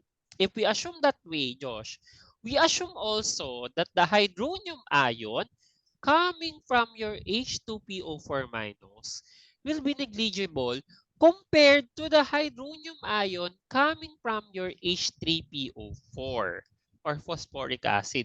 Kasi nga, mas malaki yung Ka value ng phosphoric acid kumpara sa dissociation ni dihydrogen phosphate. And even more, no, way larger compared to your dissociation of hydrogen phosphate. So ano na lang yung i-contribute no, na H3O plus ni HPO42 minus. Right? So, ngayon, i-assume natin dito lahat ng H3O plus ay manggagaling na lang kay H3PO4. And lahat ng H2PO4 minus mo ay nasa salt lang. Ito lang, si 1.50 kasi ang liit nga naman din nung 9.377 times 10 to the negative 3 as an additive to your H2PO4 minus which came from your phosphoric acid. No? So ang shortcut dito, Josh, ito yung shortcut, Josh. Tignan mo lang kung sino yung given na salts. Ang binigay ay H3PO4, actually hindi naman salt si H3PO4, weak acid, and H2PO4 minus. From there, makukuha mo, ay okay, ito yung dalawang binigay, si Ka1 lang pala ang gagamitin ko. Then you can use the this ice table. Josh, meron kang nakalimutan pa. You have your phosphoric acid, this is the weak acid, and you're also given with H2PO4 minus, which is its conjugate base. What solution is formed? It's a mixture of the weak acid, phosphoric acid, and its conjugate base, dihydrogen phosphate. Anong mabubuo, Josh? Yes, Josh? I don't know. Probably natin. Anong probably natin? Anong mabubuo? Ano, yung ano na lang. Tignan mo ha, meron kang 2 molar ni phosphoric acid at may 1.5 molar ka ng kanyang conjugate base na Buffer. dihydrogen phosphate. Buffer. And if that is the case, anong formula ang gagamitin natin para Mm, mabilis yung calculation? Buffer yan eh. Yes, Josh? yung ano po, Henderson-Hasselbalch. Okay, page 2 ka. Sige, pumunta ka sa page 2. Use the Henderson-Hasselbalch equation this time. Sulat, pH is equal to, your H3PO4 concentration is 2, yung H2PO4 minus is 1.5. Ang kailangan mo lang sa Henderson-Hasselbalch equation, you must know which one is the base, which one is the acid. Siyempre, napakadali niya kasi si phosphoric acid kagad yung acid mo. So, automatic base mo ngayon si dihydrogen phosphate. Yes, Josh, pakisulat. So that we can proceed sa next problem. Correct. pKa plus, that's plus. Base over acid yan. A minus over HA yan eh. Wala mo. So, ano, sir? Yan, okay. Point So, zero. sinong nasa taas? Sige, sulat mo muna. Which species is, okay. Okay na yan, diretso na. Sinong Ka ang gagamitin mo? Ka1, Ka2, Ka3. Of course, yung involved na species ay was phosphoric acid and dihydrogen phosphate. So that will be what? Sinong Ka ang gagamitin?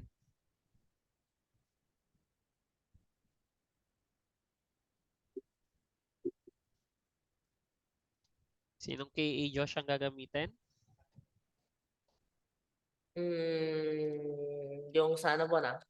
Yung first. Correct. Kasi nandyan yung both species, si phosphoric acid tsaka si dihydrogen phosphate. That's 7.11 times 10 to negative 3. Plus. Oo. Yan. So it's negative. Okay, wait. Wala mo. Something, it's not It's true. not negative. It's not negative kasi anong pKa? That's negative log Ka, right? Remember ha, ang P function mo ay negative log. It's negative logarithm.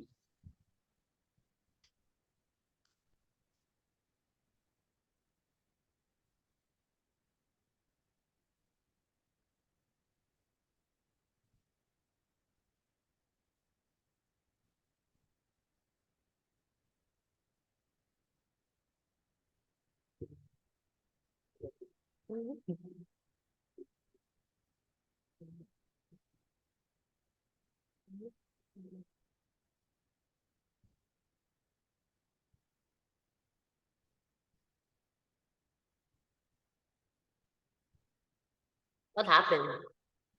And what happened? What's the answer? Dali. What's taking you so long there? Ayan lang, pKa plus logarithm 1.5 over 2. Okay. So wait, something must be wrong. Wait a mo.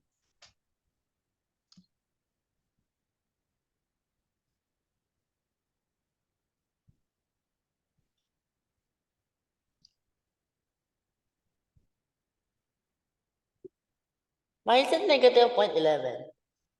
I don't know. It's not negative 0.11. It can't be. Isulat mo na. Is equal to negative log what? Write down. Negative. Huh. Dali, we Okay, only have 20 minutes para we can Di ba po finish ano? at least this one. Sige. Hindi Just write it down. Hindi ba po baliktad? Wait lang po ah. Lalagay ko lang po siya. Oh, hindi. Base over acid yan eh. Base. Base yung ano eh. Base ito po yung base Tama, eh. oo. Tama yan. 1.5 over 2. That's correct. So 7.11 times 10 to the negative 3. Oy, Kasi, negative log yan. pKa yan eh. kala ko po may plus. Tama yan. Plus, negative log. It's pKa. No, the formula is correct. pKa plus, Okay, so what I'm telling you, no, that's correct. That's pKa lang. alam mo, That's pKa lang. Tama yun, pKa. Tama yung formula mo kanina. What I'm telling you is you take the negative logarithm of 7.11 times 10 to the negative 3. Not 7.11 times 10 to the negative 3 lang. Magne-negative ka okay. talaga doon.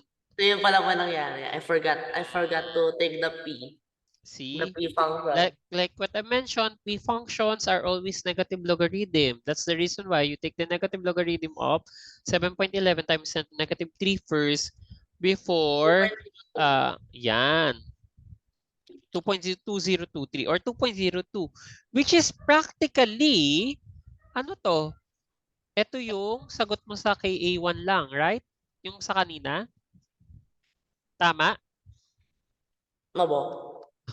Ayan yung sagot, 2.02 lang. O pwede, which is mas tama ngayon sa 2.01 eh, because you already considered pa yung sa second dissociation. However, kapag ganito ang mga case, Josh, ang laki kasi ng difference ng KA1, no? So take note, ang KA1 mo ay 10 to the negative 3, ang KA2 mo ay 10 to the negative 8. Tapos, KA3, 10 to the negative 13 yata, no? Tama ba ako? Yeah, 10 to the negative 13. So, medyo malaki yung difference nila. So, we now consider only 10 to the negative 3, yung first lang. Going back, babalik ako, Josh, ha? What if, kunwari, meron kang 2 molar H3PO4? Ayan. Josh, can you recall, ano yung mga MBE nito? And can you recall what is MBE? Yes, Josh? MBE? Mass? Kasi this will be very useful to understand the concept. MBE mass, Mass balance. balance equation. Okay, yung CBE na alala mo? Charge balance equation. Okay, good. Let's start first with the MBE muna. So kung meron akong 2 molar ng H3PO4 at equilibrium, so this is the total, di ba? The total concentration is CH3PO4, it's 2 molar. At equilibrium, ano-ano yung species na present ni phosphate? So yung buong 2 molar na yan, Josh, equal yan saan? Yes, I want to get your idea here. Just want to make sure that you are getting the concept of mass balance equation and charge balance equation. Yes, Josh?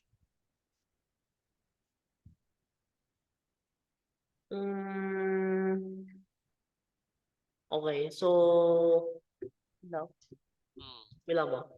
So ano mangyayari? Kasi naintindihan mo na yung sa concept kanina, naggawa-gawa ka ng mga equations. Madali na lang sa'yo to. Kunwari, may 2 molar phosphoric acid ka at equilibrium. So after some time, kunwari, nahalo mo na ng maayos si phosphoric acid sa tubig. After some time, anong mangyayari sa mga species ni phosphate? Sino-sinong phosphate species ang present? All of them. Oh, sino-sino yun? First is? H2PO4, HPO4, PO4. Yun lang? At equilibrium? H2PO4. Ha? Again? So, H2PO4, HPO4, PO4. Yun lang nga na phosphate? Abo. Kulang ka. H3PO4 pala. Good. Recall, H3PO4 is weak acid. Meron kang maiiwang H3PO4. Ito yung mahalaga kung bakit siya naka-brackets, no? Kasi ano nga ulit meaning kapag naka-brackets, Josh? This will be your what again, Josh? Pag naka-bracket, Josh, anong meaning nito? Ano po, concentration. At? Concentration equilibrium. Oh, very good. At equilibrium. Kasi ito, imagine mo, di ba? Concentration din to, di ba? Right? Pero ito yung concentration at initial. So, ito yung initial concentration mo. At equilibrium, however, not all of your phosphoric acid are phosphoric acid pa rin. Some of them were naging H2PO4 minus na or dihydrogen phosphate. At yung iba ay naging HPO4 2 minus or hydrogen phosphate and naging PO4 3 minus. Okay. May tanong ako, Josh. What can you assume here? Ano masasabi mo sa relative concentrations ni phosphoric acid, ni dihydrogen phosphate, ni hydrogen phosphate, and phosphate? What can you say about uh, the relative concentrations? Yes, Josh. What can you say about the relative concentrations of the 4-phosphate species? Yung H3PO4, wala na. Ha? Ano pa? Bakit wala na siya? Meron pa pumila mo. So, pawala na pawala. Kumbaga. Hindi siya pawala ng pawala. Actually, siya pa ang pinakamarami kasi 10 to the negative 3 lang to eh. Hindi ba pala, yung isabihin ko mo, pag ganito po yung increasing. Okay, correct. Ganyan siya. So, if that is the case, Josh, let's say magko-compare ako. What can you say about the concentration of H3PO4 versus phosphate? Yes, Josh? Kunwari, 2 molar H3PO4 lang yung binigay eh. Yes, Josh? What can you say about the concentration of H3PO4 versus PO4 by value? I'm not sure. Wait lang mo. Check ko mo. So, yung kanina, sana, Z na, itabo na. Tapos dito, Pero H3. kasi ito, Josh, ang you're not listening to me, you're not paying attention. Ito ay 2 molar na lang H3PO4. Wala ka ng 1.5 molar na H2PO4 minus. That's the reason why nilinaw ko yan sa'yo. Ayan yung given. What can you say about the concentration of H3PO4 at saka sa phosphate? Ano to? Greater than, less than, equal, or Wait what? lang. Ayun pala. At hindi lang siya greater than. Much, much greater than. So, sa mga books yan, 3 pa nga yan eh. Tatlo mo? Oo, 3. Oo, ina-assume mo Never kasi thought they talaga would, na thought they maliit. would do that. But who Ah, would use yung ganito mo? na maliit yan. Ina-assume mo na maliit kasi yan. No? So, let's say, kasi 2 molar phosphoric acid ka nag-start What if, wala yung annotation ko. Oh no. I-compare naman natin yung, let's compare phosphoric acid tsaka yung monohydrogen phosphate. Sige, what can you say about the phosphoric acid tsaka monohydrogen phosphate? Ay, wala ang aking annotation. Sige, sulat mo, Josh. This time, phosphoric acid, Josh, versus phosphate. Wala mo. Ayan.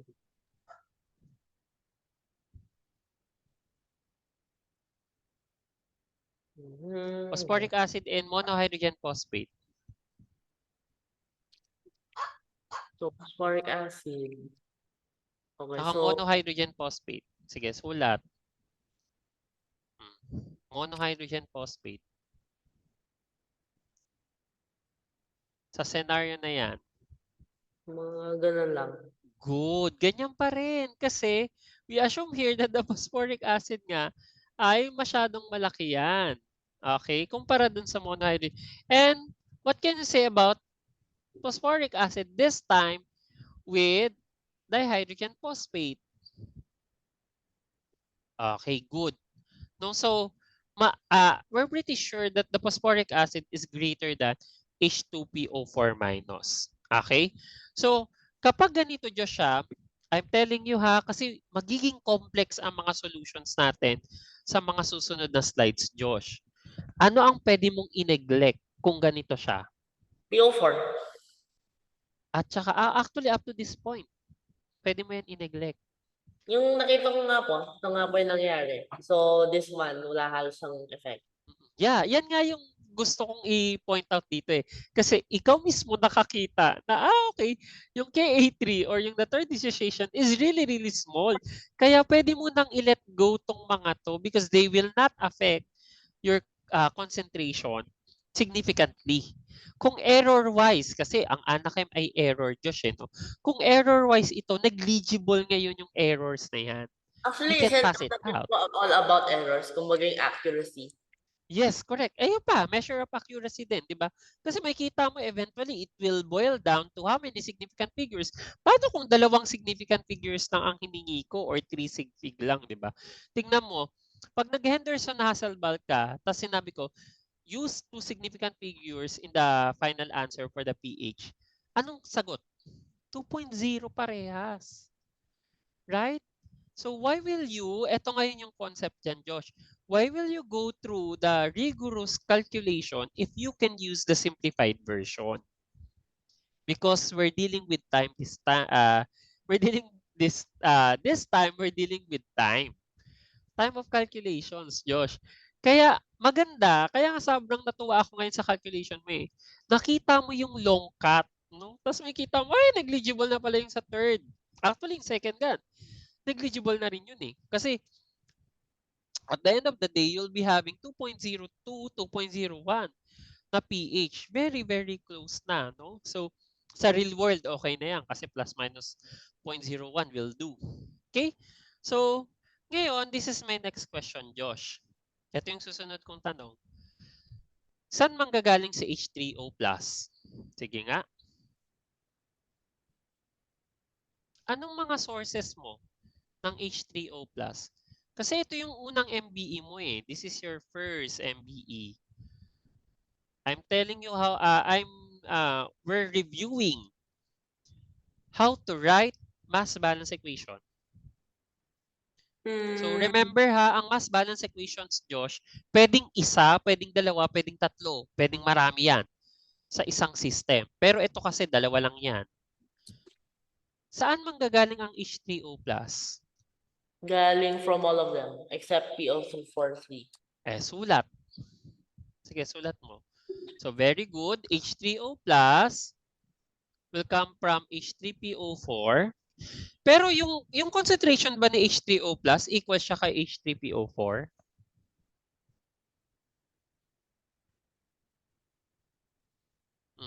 Sige, balikan mo yung first equation mo. Page 1, please. Page 1, Josh.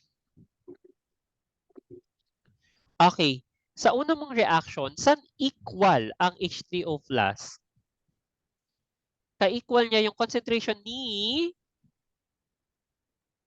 What, Josh? Yes, Josh. So yung Sa first reaction, your H3O+ is equal to what concentration? X, yung change lang mo. Oh, yeah. Sino kaparehas niya? Sinong species ang kaparehas niya ng concentration? Wala si 1.5 dyan ha. Wala kang 1.5. 2PO4. Okay, so ngayon ilalagay mo yon sa MBE. Kasi kaparehas niya pala si H2PO4 minus. Punta ka sa page 2. Go to page 2. Write H2PO4 minus. Nakita mo, Right? namamatay na yung namamatay na yung Pad? yung tablet, namamatay na po siya. Sige. Charge it first.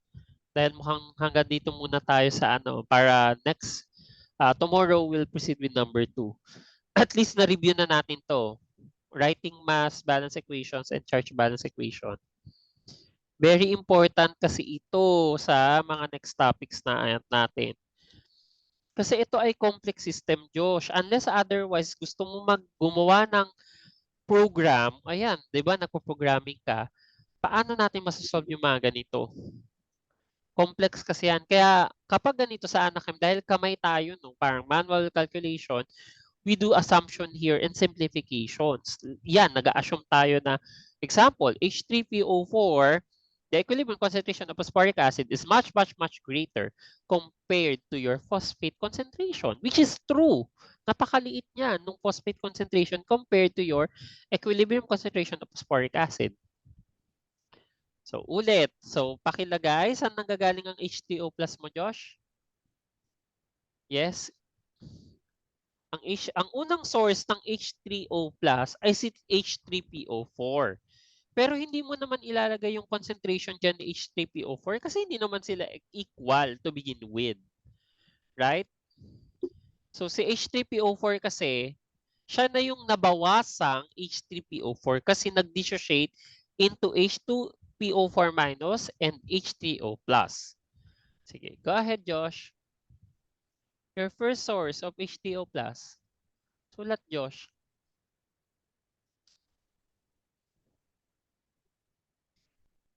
Yes, Josh. Ayan. Kasi ang tanong natin dito, saan manggagaling yung H3O plus mo?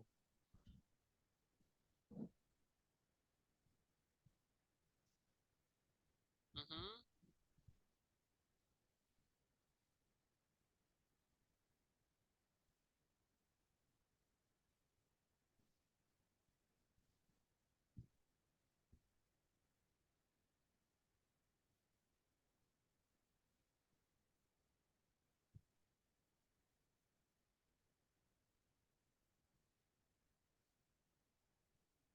So dito, Yes, Josh.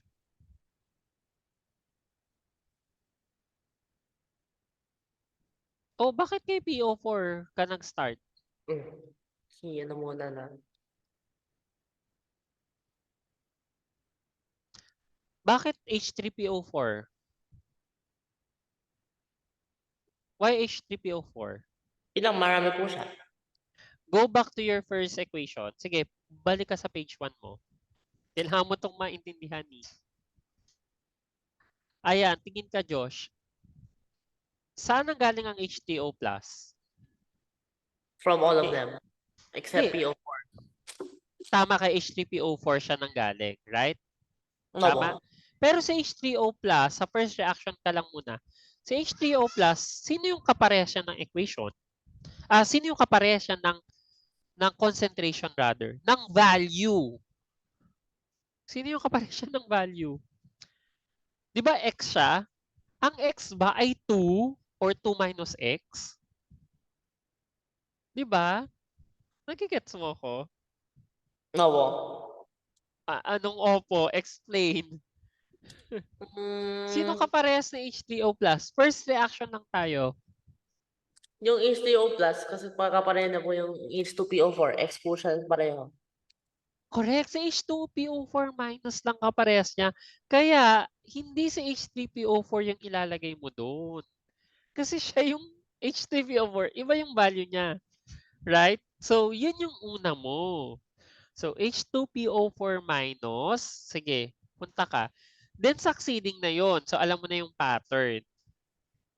Kasi yung value ni H3O plus na nanggaling kay H3PO4 or phosphoric acid will have the same value with dihydrogen phosphate. Kasi pareha silang nanggaling kay H3PO4. Right? Ano? Sige, go. Go back to your page 2. So, siya yung Sulat yung MBE for hydronium ion. So, hindi iyan. Correct? So, supposed to be dapat si HPO4, H2, PO4 minus yan. Go.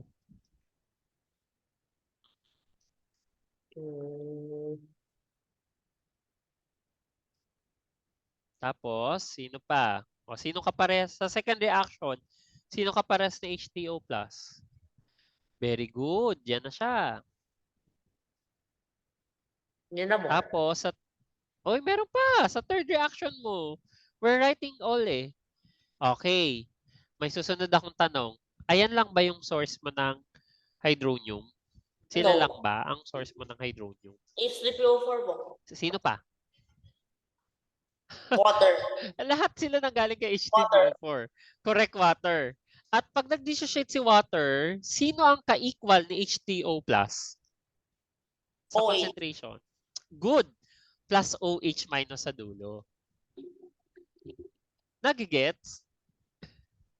Obo. Is this clear, Josh? Kailangan malinaw ito. Is that clear? Yung second Obo. equation natin? So, kasi sa second equation natin, this one, excuse, this equation is telling us that the hydronium ion is equal to the concentration of H2PO4 minus because both of them are coming from phosphoric acid. Again, it's also equal, kaya mag-add ka, also equal to the monohydrogen phosphate concentration because they came from H2PO4 minus. Tapos, equal din siya sa PO43 minus kasi galing sila dito kay HPO42 minus. So, i-add mo sila lahat.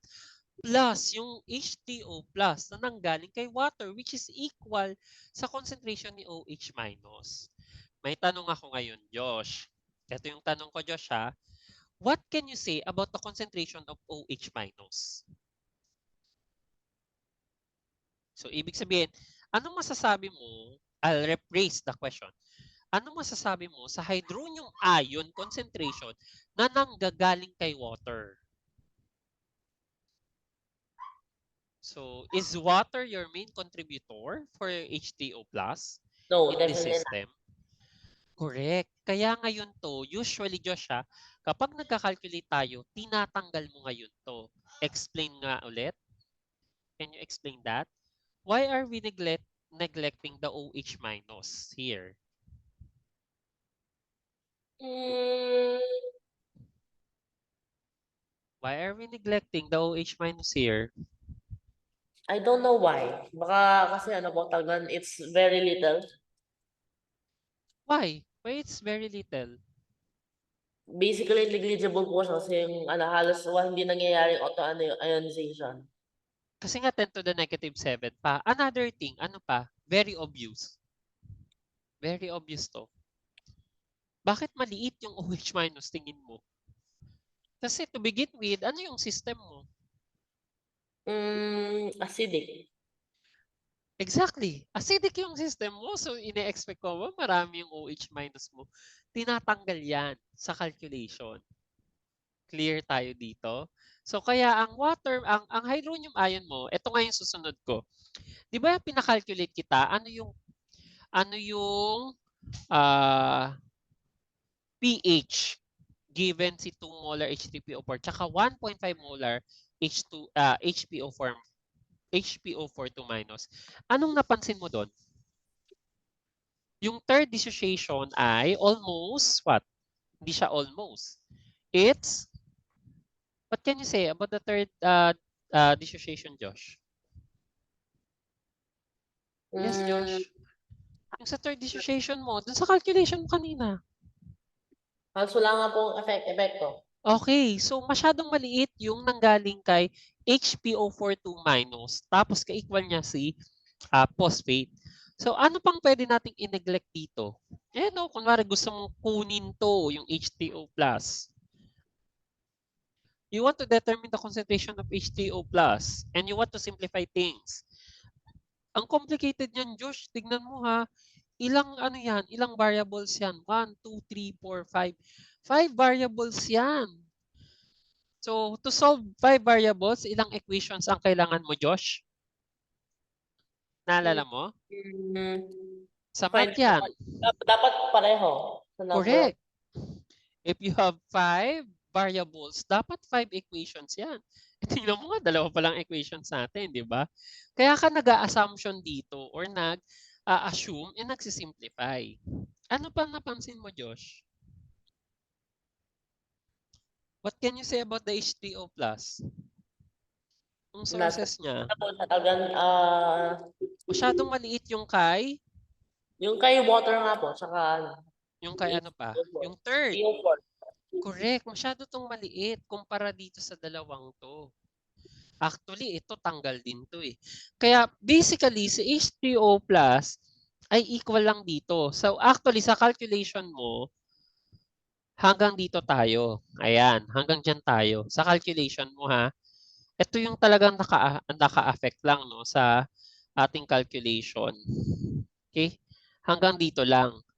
So, kaya minsan, pag masyadong maliit din yung diluted, kunwari yung H3PO4 mo, tatanggalin mo din yan, si HPO4 to diluted. Pag masyadong mas mataas, lalo yung concentration nito, you can remove as well the HPO42 minus. And we assume here that the H2O plus is equal to H2PO4 minus, or we're just considering the first dissociation of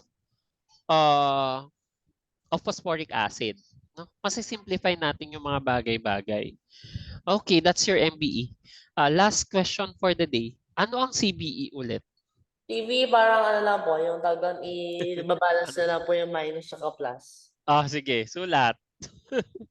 Sige nga, sulat. Ano yung charge balance equation mo? Sige, what's your charge balance equation? Yan, dyan na lang sa ilalim. Buburahin ko sa ano. Sige, magbubura ako ha. Para magkasya.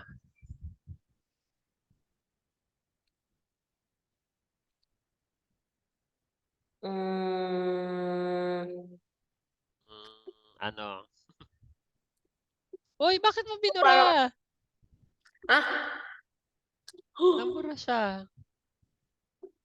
Okay. CBE to. These are your MBEs. Wait lang po. Lalaman ko lang po ah. Sulat lahat ng positive sa isang side. Sulat Opo, lahat tapos ang ng negative negative sa sa lahat kabilang eh. side. Okay. And ita-times mo yung charge dun sa species. Tama? Di ba ganun yun? Okay. Sige. Minus. Very good. Very good. Yeah, naalala mo siya. Okay, good. Okay, good.